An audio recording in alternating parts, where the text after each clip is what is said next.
அள்ளி கொடுப்பதில் வல்லமை பெற்றவன் அப்பன் பழனியப்பன்.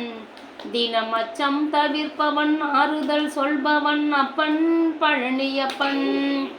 கள்ளம் கபடம் இல்லாதவர் தம்மிடம் காவலில் நின்றிருப்பான். அங்கு கால்நடையாய் வரும் மானிட ஜாதியை கண்டு களித்திருப்பான். துள்ளி வரும்படி வேலுக்கு மேலொரு ஜோதி பிழம்பும் உண்டோ? அந்த சுப்பையன் போலொரு அற்புத தெய்வத்தை சொல்ல மொழியும் உண்டோ? வெள்ளி முகம் 12ஐயும் கண்ட பின் வேறொரு சொர்க்கம் உண்டோ? ஆண்டி வேஷத்தில் ஆயினும் வீரத்தில் ஆயினும் வேலனை வெல்வதுண்டோ? சித்தர் வணங்கிய சேவர் கொடியோனை சேர்ந்து பணிந்திடுவோம். அந்த சிக்கலில் ஆயினும் செந்திலில் ஆயினும் சென்று கணிந்து நிற்போம்.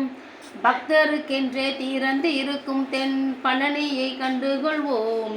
அங்கு பாலாபிஷேகமும் தேனாபிஷேகமும் செய்து பணிந்திடுவோம். செட்டி முருகன் எனும் பெயர் பெற்றவன் தண்டாயுதம் அல்லவா? அந்த சித்திர வள்ளியும் ஜாடையில் மற்றொரு செட்டி மகள் அல்லவா? கொட்டி கொடுப்பவன் கோவிலை பார்த்திட கோஷமிட்டோடிடுவோம். முள்ளும் குத்தட்டுமே கல்லும் தட்டட்டுமே வழி கொஞ்சமும் கண்டுகொள்வோம்.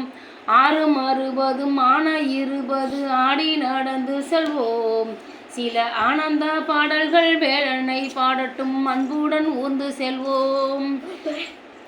ஊறுகள் நேரட்டும் உமையவள் மைந்தனை உச்சத்தில் வைத்திருப்போம். கையில் உள்ளதை என்னவன் கோவிலுக்கே தந்து மிச்சத்தில் வாழ்ந்திருப்போம்.